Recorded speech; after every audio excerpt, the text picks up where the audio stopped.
কথা ঠিক? মুহতারাম হাজিরিন, মুসলমানদের ঘর থেকে গাদ্দার কামাল আতাতুর্ক যদি তৈরি না হতো, মুসলমানদের ঘর থেকে মির্জা গোলাম আহমদ কাদিয়ানির মতো ইহুদি আর খ্রিস্টানদের দালাল যদি তৈরি না হতো, মুসলমানদের ঘর থেকে ইসলামী জিহাদের বিরুদ্ধে ফতোয়া জারি করা ইংরেজদের গোলাম আর দালাল যদি তৈরি না হতো, মুসলমানদের ঘর থেকে ইহুদি আর খ্রিস্টানদের দালাল ধর্ম নিরপেক্ষতাবাদীরা যদি তৈরি না হতো, ইসলামকে ধ্বংস করা কশ্চিনকালে ওদের পক্ষে সম্ভব ছিল না।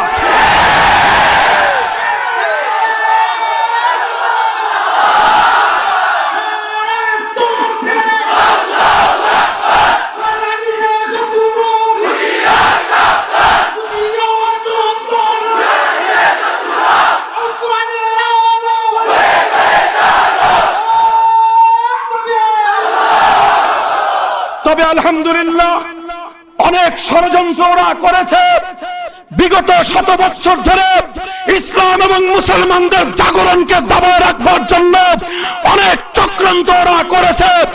আজ পৃথিবীর বিভিন্ন প্রান্ত থেকে যে শুভ সংবাদগুলো আসছে আল্লাহর কোরআন এবং আল্লাহর পয়গম্বরের ভবিষ্যৎবাণীর আলোকে আমরা তো এই আশায় বুক বাঁধতেছি যে ইনশাআল্লাহ সেদিন বেশি দূরে নয়, ইসলামের বিরুদ্ধে সমস্ত ষড়যন্ত্র যেদিন ভেঙে ভেসে যাবে ইনশাআল্লাহ, সমস্ত ষড়যন্ত্রের জাল ছিন্ন হবে, ইসলাম বিরোধী সমস্ত ষড়যন্ত্র সমস্ত অপতৎপরতা বঙ্গোপসাগরে তলিয়ে যাবে, ইসলামের ঝান্ডা বিশ্বব্যাপী আবার মাথা উঁচু করে দাঁড়াবে।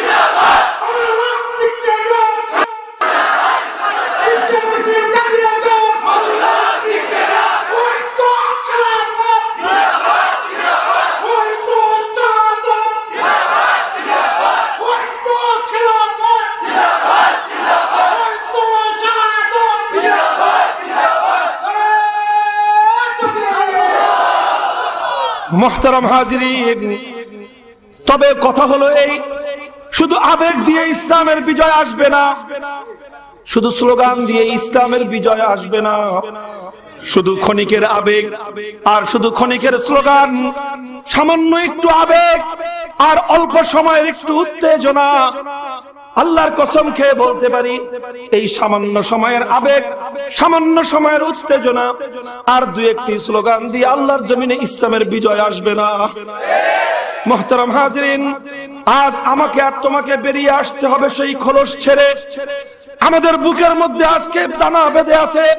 সর্বপ্রথম আমরা ভীত সন্ত্রস্ত ভীরু আর কাপুরুষের এক জাতিতে পরিণত হয়েছি।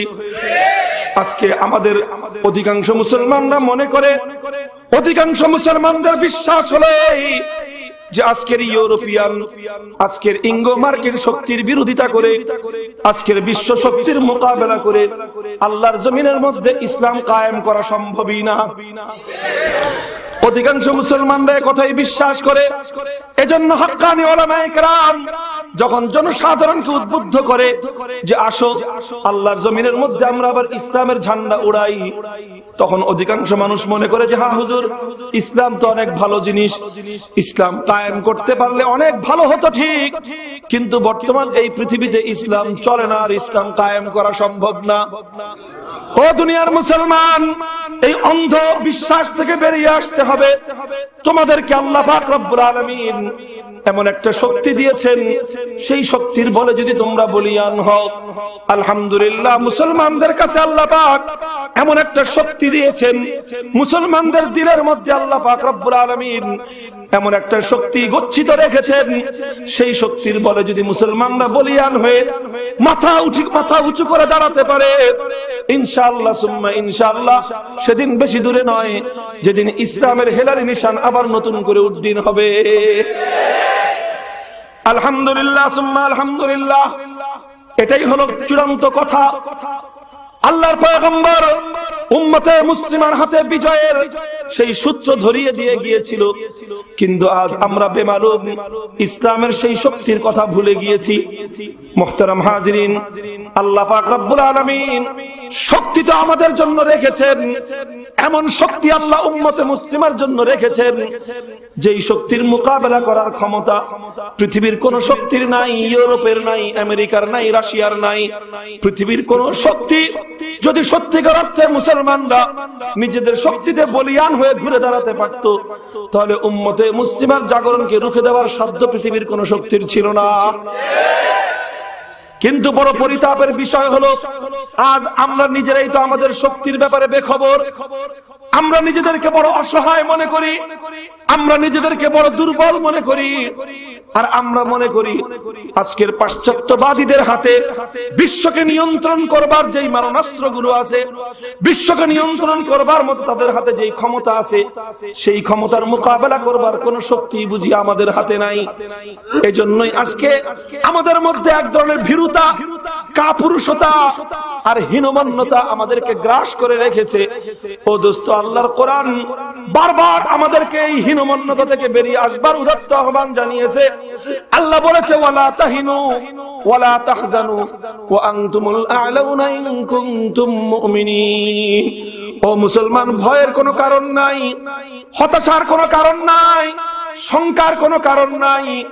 আমি আল্লাহ পাক রব্বুল আলামিন তোমাদের জন্য এমন একটা শক্তি তৈরি করেছি, সেই শক্তির বলে বলিয়ান হয়ে যদি তোমরা ময়দানে অবতীর্ণ হতে পারো, পৃথিবীর কোন শক্তি তোমাদের অগ্রাভিযান রুখে দেওয়ার শক্তি রাখে না। মুহতারাম হাজিরিন, ছোট্ট একটা গল্প বলি মুসলমানদের শক্তির রহস্যটা উদ্ঘাটন করবার জন্য। আলহামদুলিল্লাহ, আমি আবার অধ্যক্ষহীন এবং আত্মবিশ্বাসের সঙ্গে বলতে চাই, আল্লাহ পাক রব্বুল আলামিন মুসলমানদের জন্য যেই শক্তি তৈরি করেছেন, মুসলমানরা যদি সেই শক্তিতে বলিয়ান হয়ে ঘুরে দাঁড়াতে পারত, তাহলে সারা দুনিয়াতে আজ মুসলমানদের এভাবে চরমভাবে মার খাওয়া লাগতো না।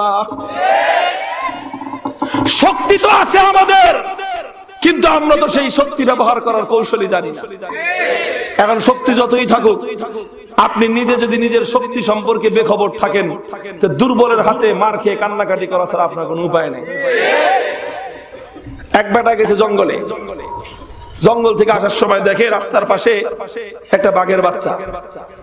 তো বাঘের বাচ্চাটা দেখে চিন্তা করলো, বাঘিনী নাই, ছোট্ট বাঘের বাচ্চা দেখতে সুন্দর লাগছে, কোলে করে বাড়িতে নিয়ে আসছে। এখন বাঘের বাচ্চা বাড়িতে আনছে তো ভালো কথা, শখে শখে আনছে। এখন মাত্র ছোট্ট বাচ্চা বাঘের দুধ খায়, এই বাঘের বাচ্চাকে পালবে কিভাবে, খাওয়াবে কি, চিন্তায় পড়ে গেছে। পরে হঠাৎ মাথায় বুদ্ধি আসছে যে বাড়িতে আছে ছাগল, ছাগলের বাচ্চা আছে, তো ছাগলের বাচ্চা ছাগলের দুধ খায়। চিন্তা করলো, দেখি তো বাঘের বাচ্চা ছাগলের দুধ খায় কিনা। তো বাঘের বাচ্চাটাকে নিয়ে ছাগলের বাচ্চার সাথে ছাগলের ওলানের মধ্যে মুখ লাগাই দিচ্ছে। তো যখন বাঘের বাচ্চার মুখে ছাগলের ওলান লাগছে, পেটে ক্ষুধা আর মুখে আসছে ছাগলের দুধ, তো বাঘের বাচ্চার তো আর এটা যাচাই করার দরকার নাই যেটা বাঘের দুধ না ছাগলের দুধ। দরকার আছে? পেটে ক্ষুধা খাওয়ান দরকার। অর্থরা হালাল হারাম নাই, আছে জায়েজ না জায়েজ আছে মানুষের মতো। মানুষ তো হলো, এটা কি ছাগলের দুধ না বাঘের দুধ? হ্যাঁ, এটা কি গরুর দুধ না এটা বন্য প্রাণী কোন মানে হিংস্র দুধ? এটা তো মানুষের দরকার, বাঘের বাচ্চার তো এটা দরকার নাই। তো ছাগলের দুধ খাইছে, দুধ খেয়ে পেট ভরছে। তো এখন তো সমস্যার সমাধান পেয়ে গেছে লোকটা। এইভাবেই দিনকাল কাটে, ছাগলের বাচ্চার সাথে বাঘের বাচ্চাও থাকে। দিন যায়, রাত যায়, মাস গড়ায়, বছর গড়ায়, ছাগলের দুধ খেয়ে খেয়ে বাঘের বাচ্চা বড় হইতেছে। তো যখন ছাগলের বাচ্চারাও একটু বড় হয়েছে, বাঘের বাচ্চাটাও একটু বড় হয়েছে, তো দেখবেন ছাগলের বাচ্চা একটু বড় হইলে ছাগলের মাথায় সিংহ যায়। সিংহ যায় না, ছোট ছোট। আর ছাগলের স্বভাব হলো, যখন ছাগলের ছোট ছোট নতুন সিংহ যায় তো খালি গুতাগুতি করে। এটা ছাগলের চরিত্র। ব্যাঙ যেরকম নতুন পানি পেলে লাফায় বেশি, আর ছাগলের বাচ্চা নতুন সিংহ যাইলে গুতাগুতি করে বেশি, আর পাতি নেতারা নতুন ক্ষমতা পাইলে উৎপাত বেশি করে। যারা পার্মানেন্ট লিডার এরা জনগণকে বেশি উৎপাত করে না। হঠাৎ হঠাৎ যে সমস্ত পাতি নেতা সমাজে গজায়, এদের উৎপাতে এলাকায় থাকা যায় না। ছাগলের বাচ্চা আর হলো ব্যাঙের কোন ব্যাঙ পানির, আর হলো পাতি নেতা, এই হলো 3 শ্রেণীর একই চরিত্র। তো ছাগলের যখন সিং গজায় খালি গুতাগুতি করে, যেটা পায় তার সঙ্গে গুতাগুতি করে, বেড়ার মধ্যে গুতা দেয়, গাছের মধ্যে গুতা দেয়, একটা আরেকটার সাথে গুতাগুতি লাগে। তো গুতাগুতি করতে করতে বাঘের বাচ্চার সাথে গুতাগুতি লাগে। বাঘের বাচ্চার সাথে যখন গুতাগুতি লাগে, তো বাঘের বাচ্চার মাথা তো নরম, চামড়া নরম, গুতা দিয়ে মজা পায়, তো আরো বেশি গুতায়। বাঘের বাচ্চা গুতা খেয়ে ও গুতা দিতে যায়, তো ও গুতা দিতে গেলে বাঘের বাচ্চার মাথায় তো শিং নাই, ও ছাগলে গুতা দিয়ে আরো ব্যথা দেয় আর কান্দে আর আফসোস করে যে হায় হায় আমার মাথায় তো কোনো কি নাই, শিং নাই। আল্লাহর কাছে দোয়া করে যে আল্লাহ তুই তাড়াতাড়ি আমরা দুটো শিং দাও, আমি এই শিং দিয়ে ছাগলকে গুতাবো। এখন বলেন তো বাঘের বাচ্চা কতদিন দোয়া করলে ওর মাথায় শিং গজাবে? কি মনে করেন? আপনাদেরকে দিয়ে সবচেয়ে বড় বুজুর্গ যিনি, সবচেয়ে বড় মাদ্রাসা ছাত্রদেরকে দিয়ে খতম পড়ায় যদি বাঘের বাচ্চা খতম পড়ায় মিষ্টি খাওয়ায়, তাহলে শিং গজাবে? তো বাঘের বাচ্চার মাথায় তো শিং গজায় না, ছাগলের গুতা দেয় আরো ব্যথা পায় আর কান্দে। এই হলো অবস্থা চলছে। তো এখন একদিন এরকম মাঠের মধ্যখানে ছাগলের পাল চলতেছে, ছাগলের বাচ্চাও আছে সেখানে, বাঘের বাচ্চাও আছে সেখানে। তো বাঘের বাচ্চা ছাগলের বাচ্চাগুলোর সঙ্গে সেখানে খেলতেছে, আর সব বাঘের বাচ্চাগুলো ছাগলের বাচ্চাকে নিয়ে তামসা করতেছে। কোনটা মাথার মধ্যে গুতা দেয়, কোনটা পিঠের মধ্যে, কোনটা পেটের মধ্যে গুতা দেয়। আর বাঘের বাচ্চা ছাগলের বাচ্চার গুতা খেয়ে শুধু কান্নাকাটি করে আর আফসোস করে যে আমার মাথায় কি নাই, শিং নাই। তো দূর থেকে বড় একটা বাঘ এই দৃশ্যটা দেখছে, দেখে তো বাঘের মাথা খারাপ, যেটা কোন জমানা পড়লো যে ছাগলের বাচ্চা বাঘের বাচ্চাকে নিয়ে তামাশা করতেছে, আর বাঘের বাচ্চা ছাগলের গুতা খেয়ে কাঁদতেছে। তো বাঘের মাথা খারাপ হয়ে গেছে যে এইটা তো দেখার আগে মরে যাওয়া ভালো ছিল। এখন বাঘটা একটু সামনে আসছে, একটু সামনে এসে ছাগলের পালের একটু দূরে থেকে একটা গর্জন দিছে, হুঙ্কার। বাঘের গর্জন যখন শুনছে ছাগল, তো ছাগলের কি অবস্থা? সমস্ত ছাগল প্রাণপণ যে যেদিকে পারে খালি দৌড়ায় প্রাণ বাঁচানোর জন্য। ছাগলেও দৌড়ায়, ছাগলের বাচ্চাও দৌড়ায়, সাথে বাঘের বাচ্চাও দৌড়ায়। তো বড় বাঘটা পিছন দিক থেকে দৌড়ায় আসছে। আজকেও আসছে কোনো ছাগল শিকার করতে না, স্বজাতির মর্যাদা রক্ষা করতে। এই জন্য কোনো ছাগল ধরে নাই, পিছন দিক থেকে এসে বাঘের বাচ্চাটারে খাবলা মেরে ধরছে। তুই দৌড়াস কেন? বাঘের বাচ্চা কয় ছাগলে দৌড়ায়, এই জন্য আমিও দৌড়াই। বাঘে কয় ছাগল তো দৌড়াইবে। বাঘের গর্জন শুনবার পর পৃথিবীর কোন ছাগলের বুকের পাটানায় আপন জায়গায় দাঁড়িয়ে থাকবে। এই জন্য বাঘের গর্জন শুনে ছাগল দৌড়ায়। তো তুই দৌড়াস কেন? কয় ছাগল যেরকম ডরাইছে আমিও তো ডরাইছি, ভয় পাইছে এই জন্য দৌড়াই। কারণ ছাগল তো ভয় পাইবে, তো তুই ভয় পাস কেন? তোমার যে আওয়াজ, ওই আওয়াজ শুনে তো আমার বুকের পানি শুকিয়ে গেছে। বাঘে বুঝছে আসল ঘটনাটা কি, ও কেন ছাগলের গুতা খেয়ে কান্দে, ও কাহিনীটা ধরে ফেলছে। পরে বাঘের বাচ্চাটা ধরে নিয়ে গেছে একটা পুকুরের ঘাটলায়, জঙ্গলের ভিতরে ধরে নিয়ে যায়, বলছে যা ওই পুকুরের ঘাটলা থেকে পানি পান করে আয়। এখন তো বাঘের বাচ্চা নামতে চায় না, কারণ সারা জীবন থাকছে ছাগলের সাথে। চরিত্রকার মতো চরিত্র হয়েছে ছাগলের মতো। ছাগল তো পানিতে নেমে পানি খায় না, সুঙ্গার মধ্যে পানি খায়। এখন আজকে বড় বাঘের দাবরানি খেয়ে শেষ পর্যন্ত নামছে পুকুরের স্বচ্ছ টলটলে পানির মধ্যে। যখন মুখ দিছে, ওই পানির মধ্যে তোর চেহারা ভেসে উঠছে, ওর চেহারার ছবি ভেসে উঠছে। ওর চেহারার দিকে প্রথমে দেখে তো মনে করছে এটা মনে হয় বাঘ, তো পরে দেখে যে না নিজের চেহারা। তো যখনই নিজের চেহারা দেখলো, চেহারা দেখার সঙ্গে সঙ্গে তোর ভাব বদলে গেছে, ওর তো ভাব পরিবর্তন হয়ে গেছে। ও যখন এখন পুকুরের ঘাটলা থেকে উপরের দিকে উঠে আসে, ওর বুক ফুলে হাঁটে, আর ভাব চেঞ্জ হয়ে গেছে। বড় বাঘটা বুঝতে পারছে যে কাহিনীটা কি। পরে ওরা জিজ্ঞেস করে, কিরে কিছু দেখছস? হ্যাঁ দেখছি। কি দেখলি? কয় নিজের চেহারা দেখলাম। কিরকম দেখলি? ছাগলের মতো? কয় না ওস্তাদ, আমার চেহারা তো ছাগলের মতো না, আমার চেহারা তো তোমার মতো। বাস, এবার লাইন পেয়ে গেছে। এখন বড় বাঘটা ওরা নসিহত করতেছে, দেখ তোর চেহারা আমার মতো, আমি আর তুই হলাম এক জাত, আর আমাদের জাতের নাম হলো বাঘের জাত।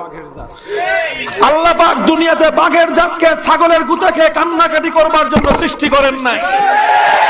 তুই বলদের মতো কান্নাকাটি করস আর দোয়া করস যে আল্লাহ তোর মাথায় যেন শিং দেয়, আর তুই সেই শিং দিয়ে ছাগল দিয়ে গুতাইবি। বলদ জানি কথাকার, বাঘ কোনদিন শিং দিয়ে গুতায় রে? আরে বাঘ কি গুতানোর কাজ বাঘের? ছাগলের শক্তি হলো ওর শিংয়ের মধ্যে, বাঘের শক্তি ওর শিংয়ের মধ্যে না। বাঘের শক্তি হলো ওর পাঞ্জার মধ্যে, বাঘের শক্তি হলো দাঁতের মধ্যে, বাঘের শক্তি হলো গর্জনের হুঙ্কারের মধ্যে। আরে ও বাঘের বাচ্চা, তুই আপন শক্তিতে বলিয়ান হ, নিজের আত্মপরিচয় নিয়ে নিজের শক্তিতে বলিয়ান হয়ে তোর ছাগলের শিং দিয়ে ওরে গুতানো লাগবে না, তোর কামড় দেওয়া লাগবে না, পাঞ্জা দিয়ে থাবানো লাগবে না। তুই শুধুমাত্র একটা জায়গায় দাঁড়িয়ে একবার তোর গর্জন ছাড়, তোর এক গর্জনে তাম পৃথিবীর সমস্ত ছাগলগুলো পালানোর পথ খুঁজে পাবে।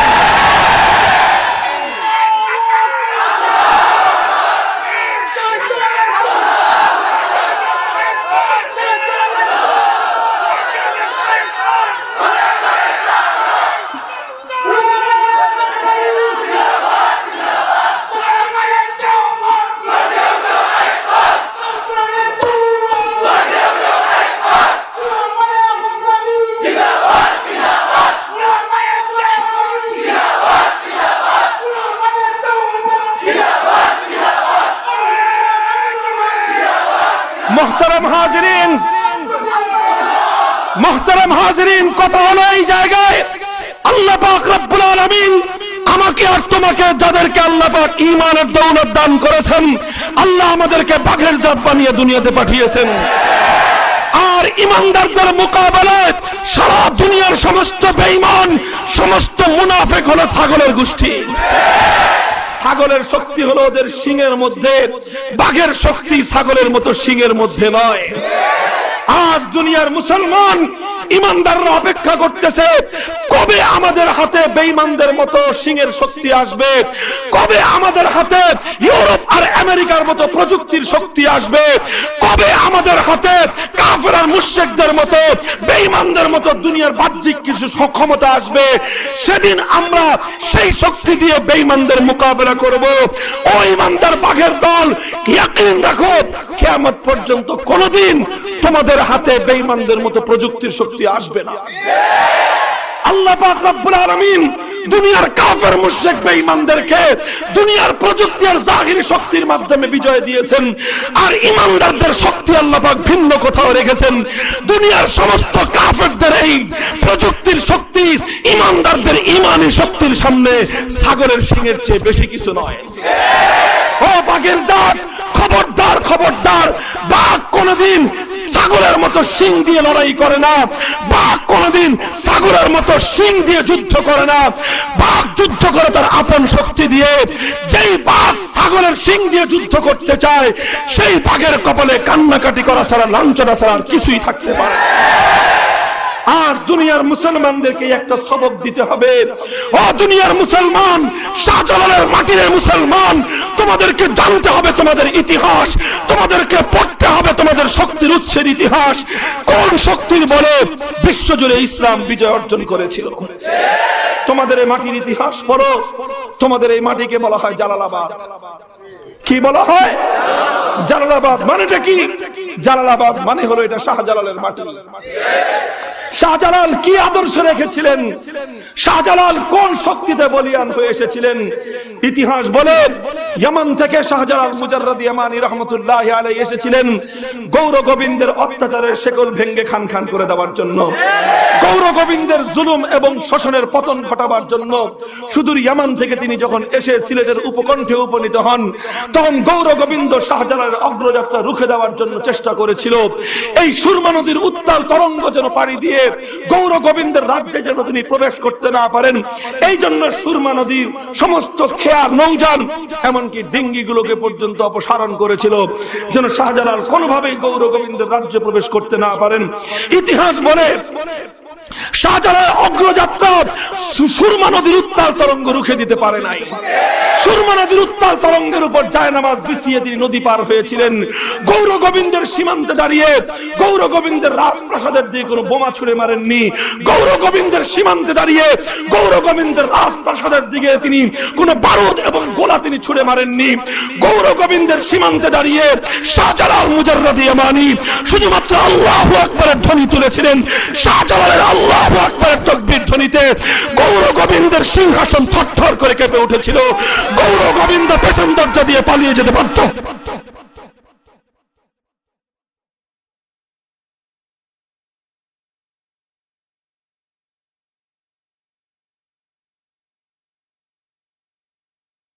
কাছে যাও, বিশেষ করে যুব সমাজকে একটা পয়গাম দাও, হে যুবক, তোর হৃদয়ের স্পন্দন, তোর ধমনীর রক্ত দিয়েছেন কে? এ রক্ত, এ হৃদয়ের স্পন্দন কোন নেতা নেত্রীর গোলামি করবার জন্য নয়, কোন তন্ত্র মন্ত্র বাস্তবায়িত করবার জন্য নয়। তোর এই ধমনীর রক্ত আর তোর হৃদয়ের স্পন্দন আল্লাহর জমিনে আল্লাহর দিন জিন্দা করবার জন্য। এভাবে যুব সমাজকে সংগঠিত করবা তো ইনশাআল্লাহ? মানুষের কাছে কাছে দাওয়াত পৌঁছাবা তো ইনশাআল্লাহ? বিভেদগুলো সব ভুলে যাও। খুঁটিনাটি যত বিভেদ, আপনাদের এই মাটির ইতিহাস আমি জানি, আপনাদের এখানে নির্মম ঘটনা সম্পর্কে আমি জানি, অনেক দিনের সম্পর্ক আপনাদের সঙ্গে আমরা জানি। করজোরে মিনতি জানিয়ে যাই, মুসলমানদের বড় বড় দুশমনরা আজ ইসলামের বিরুদ্ধে ঐক্যবদ্ধ। খুঁটিনাটি বিভেদকে ভুলে গিয়ে আজ বাংলাদেশের কাদিয়ানীদের বিরুদ্ধে ঐক্যবদ্ধ হওয়ার সময় আমাদের। আজ বাংলাদেশে ধর্মান্তর করে নাস্তিকবাদ গোটা বাংলাদেশকে, বাংলাদেশের শিক্ষিত মহলকে গ্রাস করছে। নাস্তিকবাদের বিরুদ্ধে ঐক্যবদ্ধ হওয়ার সময় আজ আমাদের। খ্রিস্টান মিশনারি গুলো আজ বাংলাদেশে খ্রিস্ট রাজ্য প্রতিষ্ঠার স্বপ্ন দেখতেছে। সেই খ্রিস্টান মিশনারিদের বিরুদ্ধে সোচ্চার হওয়ার সময় এখন আমাদের। আত্মঘাতী কলহ করার সময় আমাদের নাই। আত্মঘাতী কলহ ভুলে যাও। খুঁটিনাটি যে সমস্ত বিরোধগুলো আছে সেগুলো আলেমরা মাদ্রাসায়, মসজিদে, নিভৃতে বসে বসে আলোচনার মাধ্যমে কোরআন হাদিস নিয়ে আলোচনা করে সমাধান করুন। সাধারণ মানুষকে এগুলোর সঙ্গে যতটা না জড়ানো যায় ততটাই কল্যাণ। এভাবে ইনশাআল্লাহ যদি আমরা ঐক্যবদ্ধ হতে পারি, জাতিকে যদি আমরা ইসলামের জন্য ঐক্যবদ্ধ করতে পারি, তখন দেখবেন তাগুত আর বাতিলের মাথা খারাপ হয়ে যাবে। ওরা আমাদের অগ্রযাত্রা রুখে দেওয়ার চেষ্টা করবে। আর তখন সমস্ত বাতিলের মোকাবেলা করার জন্য শাহাদাতের চেতনা নিয়ে, বুকের রক্ত দিতে হলে রক্ত দিয়ে, জীবন দিতে হলে জীবন দিয়ে শাহজালালের মাটিতে শাহজালালের আদর্শের কোরআনি রাজ কায়েম করবার জন্য যা করতে হয় তাই করতে কারা কারা প্রস্তুত থাকবে ইনশাআল্লাহ?